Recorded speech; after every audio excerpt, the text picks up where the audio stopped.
the signal that shook the void. The listening post floated in the cold dark of space. Far from any busy trade road, it was a lonely place. A single metal station with long antenna arms reaching into the black, listening for whispers across.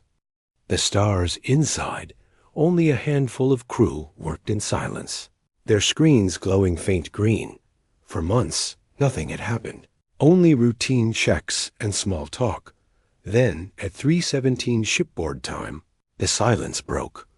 A sharp tone cut through the control room, one that none of them had ever heard before. Technician Marlowe looked up, eyes wide. "Sir, we've got something," he said, voice shaking a little. The waveform on his screen twisted and shook. Faint but steady, it was an SOS, but not like any human distress call. The pitch, the rhythm, the pattern, all alien. The station commander, Lieutenant Doran, stepped closer. "Where's it coming from?" Marlowe's fingers danced on the console. "Uncharted system, 300 light years beyond our farthest colony." Another tech joined in. "Signals degraded, but it's repeating every 72 seconds. The AI translation core struggled for a few moments before words appeared on the main screen. "Help us. They are burning our world. We are not warriors. We are dying." The room went still. Doran's jaw tightened. "Send it to Central Command. Priority 1. They all knew the rule. Any alien distress signal had to be forwarded. No interference, but this one felt different, urgent, like the voice of someone already standing at the edge of the abyss. Minutes later, the signal reached Terra's Deep Space Command. There, Admiral Kane, a man whose name was known across the galaxy, studied the playback in silence. He was a veteran of wars most civilians had never heard about. When the translation repeated, his hands clenched into fists. The Velari, the AI database tagged them, were a water-breathing people, peaceful and small. Their worlds rich in oceans. Humanity had never met them before, and yet here they were, begging for their lives. In the war room, holomaps lit up with the Velari system's coordinates. Scouts had never gone that far. There were no trade lanes, no military outposts. It was the kind of place pirates, and worse, could hide forever. Kane turned to his officers. "We're the closest fleet, and if we wait for the council to debate, these people are gone." Some of the younger captains hesitated. "Sir, we don't know the enemy. We don't know the numbers." Kane's voice was steady, cold. "We don't need to know. We just need to stop them." Orders flew on every Terran battleship. Engines roared to life. Dock crews scrambled, loading supplies, ammunition, and fuel at record speed. The Deathworld Fleet was moving. Across the galaxy, the name alone carried weight. Other species called them Deathworlders, because Earth itself was a deadly place. Storms, predators, diseases, and gravity that crushed weaker bones. Humans had evolved to survive what most worlds would call impossible.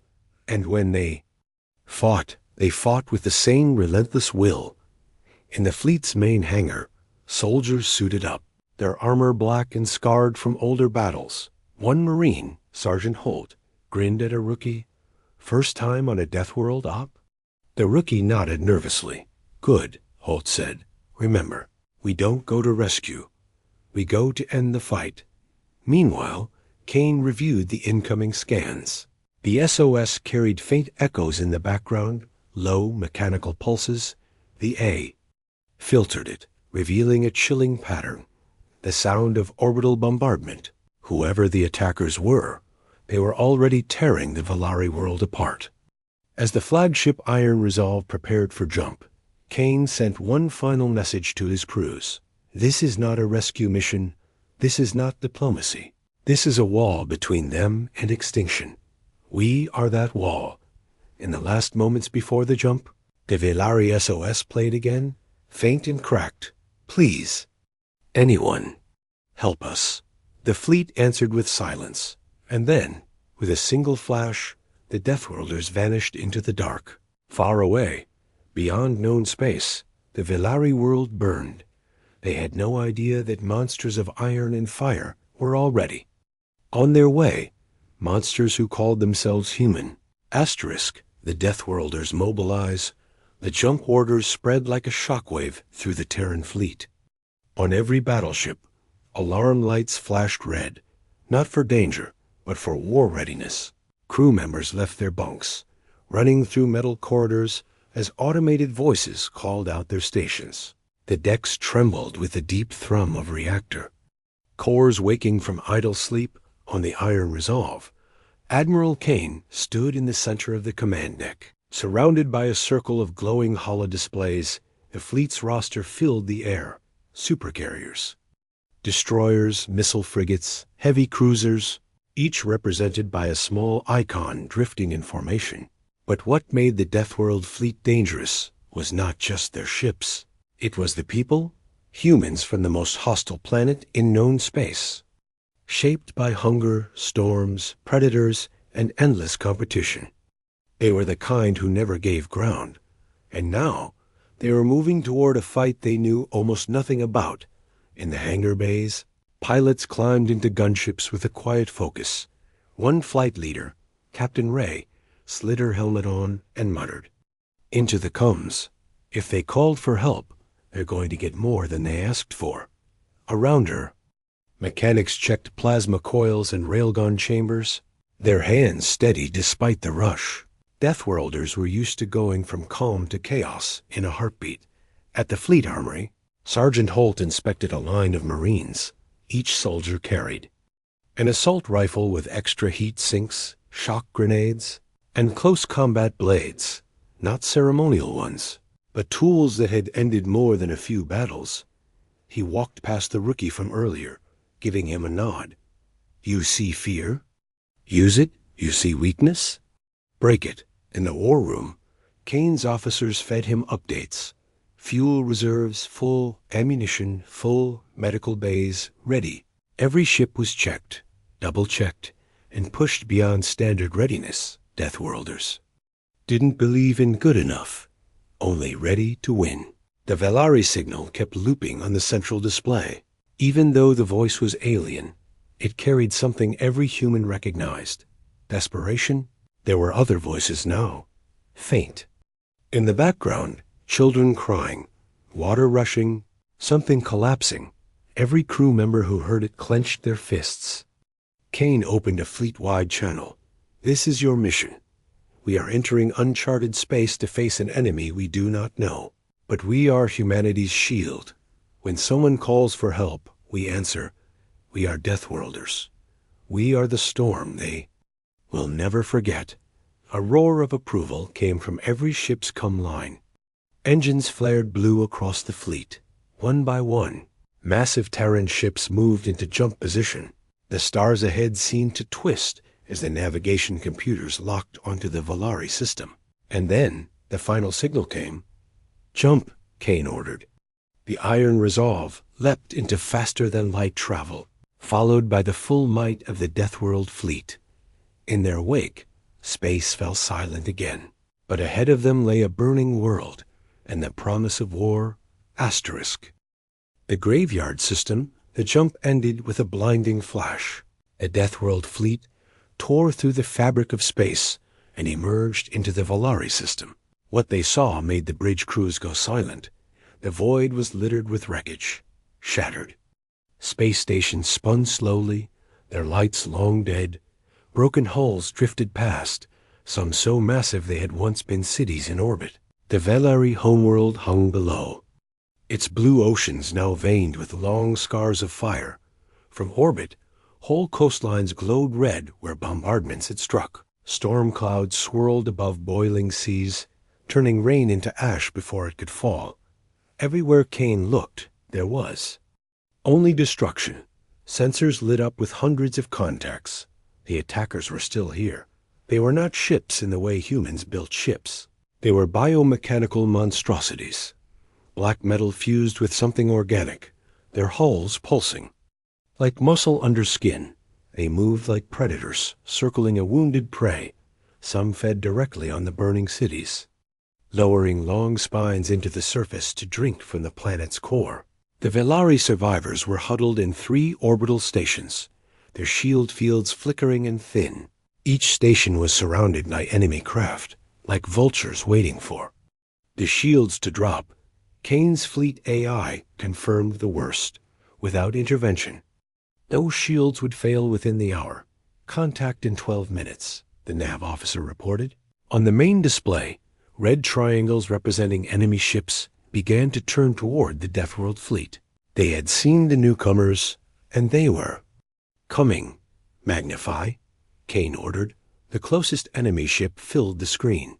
It had no windows, no visible crew, only a maw-like opening at its front that glowed with building energy. The tactical officer spoke quietly. They're charging weapons on the Iron Resolve. Gunners shifted in their seats. Hands hovered over firing triggers. The Marines in the hangar tightened helmet seals, waiting for boarding orders. Admiral, the comms officer said, the Velari are hailing us. Kane gave a short nod, and the screen flickered to life. The face that appeared was unlike anything human. Large black eyes, skin that shimmered like water, mouth trembling as it spoke. Strangers, please, help us. They do not stop. They do not speak. They only burn. Kane's voice was steady. Hold on, we'll get you out. He muted the channel and turned to his weapons chief. Lock everything on the lead ships. No warning shots. Outside, the Deathworld Fleet adjusted formation. Heavy cruisers moved forward like armored beasts. Flanking the supercarriers, missile frigates slid into the back ranks, their launch tubes glowing faintly. From a distance, the human fleet looked like a wall of steel cutting through the graveyard. The nav officer's voice came again, sharper this time. Enemy weapons at full charge. Kane's eyes narrowed. All ships, prepare to fire on my mark. The last seconds stretched into forever. The burning world below seemed to pulse with the same rhythm as the enemy's weapon glow. The Velari stations flickered, their shields dropping another layer. And in that moment, Kane gave the order that would change the system forever. Fire, asterisk. First contact, last stand. The first volley roared from the Deathworld fleet. Railgun rounds the size of shuttle pods ripped through the void. They struck the lead enemy ships with such force that hull plates shattered outward like shards of bone. But the biomechanical vessels didn't explode the way normal ships did. They screamed, a deep vibrating howl that echoed through comms interference. It was like killing something alive. The enemy returned fire. Lances of green plasma slashed through the darkness, carving molten lines into 2 human frigates. One broke apart instantly, spilling burning debris into space. The other limped backward, smoke venting from its ruptured side. In the hangar bays, assault shuttles launched, carrying Marines toward the Velari stations. Sergeant Holt's voice was calm over the comms. Remember, they're not here for you. They're here for the civilians, so you make damn sure they don't get near them. The Velari inside the stations watched in shock as the first human gunships dropped into their docking bays. Armored figures emerged, weapons ready, moving with a predator's precision. They weren't graceful like the Council's ceremonial guards. They were heavy, grounded, and built to fight in chaos. On the bridge of the Iron Resolve, Kane studied the tactical display. The enemy numbers were worse than expected. Dozens of capital-sized vessels and swarms of smaller hunter craft. But the Deathworlders weren't giving an inch. Heavy cruisers rammed enemy ships to create openings. Destroyers darted between the larger vessels, punching holes in their flanks with concentrated bursts. Then a shadow moved across the display. Something massive was decloaking near the Velari's largest station. It was a dreadnought, 3 times the size of Kane's flagship. Its hull was covered in writhing tendrils that pulsed with heat. The energy readings spiked instantly. It was charging for a shot that could erase the entire station in one blast. Target that ship. Kane barked. All batteries, all missiles, all fighters. On that target now. The fleet responded in perfect unity.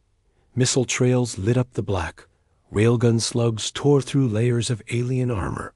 Still, the dreadnought kept charging, its weapon glow growing brighter. Inside the Velari station, alarms wailed.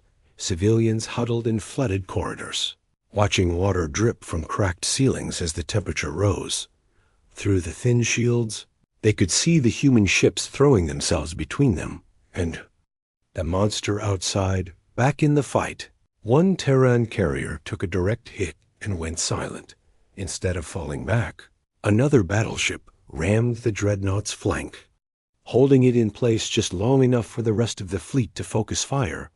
The combined barrage tore the alien giant apart from the inside. Its core went critical, exploding in a blinding light that washed over the battlefield. The shockwave rattled every ship in the system. When the glare faded, the dreadnought was gone.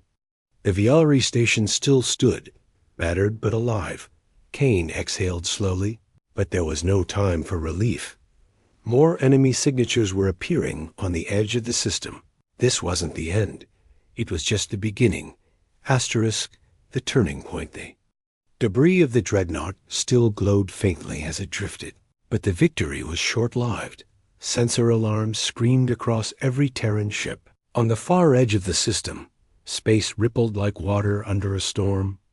Dozens more enemy ships emerged, bigger than the ones before. The Deathworlders had cut off the head, but the body was still coming. On the bridge of the Iron Resolve, Kane studied the swarm on the tactical map. They're not retreating. They're feeding, the science officer said quietly. He explained that the alien craft were draining the planet's molten core energy, using it to grow stronger. If the process continued, the Velari world would collapse into a dead rock. The Velari leader appeared again on the comms, his voice trembling. Please, save your people, leave us. They will hunt you next. Kane didn't blink. No, they'll never get the chance, he said. His tone was final, the kind of tone that meant orders would follow. The Admiral called for a fleet-wide strategy update. The plan was reckless. They would push deep into enemy formation and strike at the fuel collectors near the system's gas giant. If they could destroy the collectors, the enemy's supply lines would burn with them. But it meant leaving the Velari stations almost unguarded. It meant baiting the enemy into chasing them. Some captains hesitated. Others grinned like wolves. Deathworlders understood the risk and the satisfaction of turning the tide with one decisive blow. Meanwhile, in the hangars, Marines swapped out for heavier weapons. Sergeant Holt strapped on a demolition pack. We're going to light up their dinner table, he told the rookie, who now moved with less fear and more fire in his eyes. As the fleet adjusted formation, the alien ships reacted. The swarm peeled away from the Velari stations, following the human fleet toward the gas giant. Their movements were fast, almost eager. Kane recognized the trap within the trap. The enemy wanted them closer. He didn't care. He wanted them close too. The gas giant loomed ahead, a swirling storm of blue and white with storms larger than continents. Orbiting it were massive black spines. The collectors, pulling raw energy straight from the planet's heart. The sight alone made Kane's gut twist. This wasn't just war. It was feeding, farming, consuming on a scale no human had ever seen. All ships prepare for burn run, Kane ordered. The Deathworld Fleet's engines flared like 1,000 small suns. The next move would decide everything. Either they would cripple the enemy here, and now, or they would die in a system no one had heard of until today. Asterisk. Fire in the dark. The Deathworld Fleet dove toward the gas giant like predators closing in on prey. The enemy swarmed behind them, filling space with green plasma fire. Shields flared and cracked under the relentless hits, but the formation held. Every human ship knew the plan. Get the demolition teams to the collectors, no matter the cost. Inside the assault shuttles, Marines braced as enemy fighter swarms streaked past. Sergeant Holt stood at the ramp, watching the collectors grow. Larger on the horizon, each one was a black tower hundreds of meters tall, rooted in the planet's atmosphere, drawing energy through cables as thick as city streets. Lightning storms flashed across the gas giant below, painting the battlefield in bursts of electric blue. The Iron Resolve opened fire first. Mass driver rounds hammered the nearest collectors, armor punching holes for the shuttles to slip through. One cruiser, the Talon's Edge, took a direct hit from 3 enemy beams. Instead of retreating, it veered off course and slammed straight into an alien capital ship. Detonating its core in a fireball that lit the whole sector, the path was clear, but the cost was heavy. Holt's shuttle broke into the collector's docking ring, Marines spilling out and firing in every direction. The interior was a nightmare. Twisting corridors of steel and living tissue, walls pulsing like veins, alien drones poured out, their bodies part metal, part muscle, moving with insect speed. The fighting was brutal. Close and without mercy, Deathworlders didn't stop. They pushed forward with the same stubborn force that had once tamed Earth's deadliest predators, the control core of the collector. Holt planted the demolition charges. He opened his comms. "Package is set, Admiral. You'll want to step back." Meanwhile, Kane's flagship was taking direct fire from 3 enemy destroyers, half the bridge. Crew worked with smoke curling around them. Still, Kane kept his eyes on the clock. "Detonate when ready," he ordered. Holt smiled grimly and triggered the charges.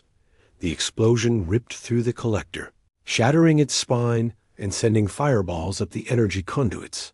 One by one, the other demolition teams followed. Soon the gas giant's orbit was lit by rings of fire, each collector bursting like a dying star. But the destruction had another effect. The enemy fleet began to collapse. Without the fuel stream, their weapons dimmed, their movements slowed. The Deathworld fleet seized the moment, driving forward with everything they had. The Velari survivors watching from orbit saw the impossible. The death machines that had burned their world were now falling apart under the fury of the humans. It was not rescue. It was vengeance. Kane didn't smile. "This was just the vanguard," he said quietly, "and we've just told the rest. Exactly who we are." The oath of the Deathworlders battlefield fell quiet. The last enemy ships drifted without power, some burning, some simply dead. Chunks of alien hull floated in slow motion across the black. The Deathworld fleet held position, battered and scarred, but still standing. The Velari stations slowly opened their hangars. From the shadows, fragile figures emerged, their black eyes wide. They moved carefully, as if afraid the humans might vanish if they came too close. Admiral Kane stepped onto the docking bridge of the Iron Resolve. Waiting for him was the Velari leader, his body trembling. "You came for us," the alien said softly, when no one else would. Kane didn't speak right away. He had seen too many dead to take pride in survival. But he finally answered, "When someone calls for help, we answer." The Velari leader lowered his head in a slow bow. "In the name of my people, I swear this. We will stand with you, wherever your war takes you." The words were recorded and sent to the Galactic Council. It was a warning and a promise. The humans had not just saved a species. They had gained an ally that had now seen what the galaxy had whispered about for centuries.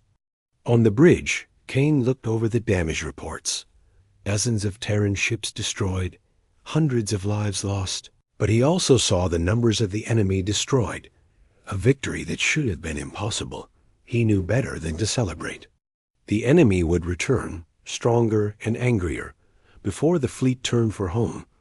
Kane sent a single message into deep space. On every open channel, it was only 4 words, but it carried across the stars like thunder. When death calls, humanity answers. The Deathworld fleet turned slowly, their massive hulls glinting in the dying light of the Velari sun. One by one, they jumped into the void. Behind them, a wounded world began to heal. Ahead of them, war waited, and the galaxy now knew humanity had chosen to fight *.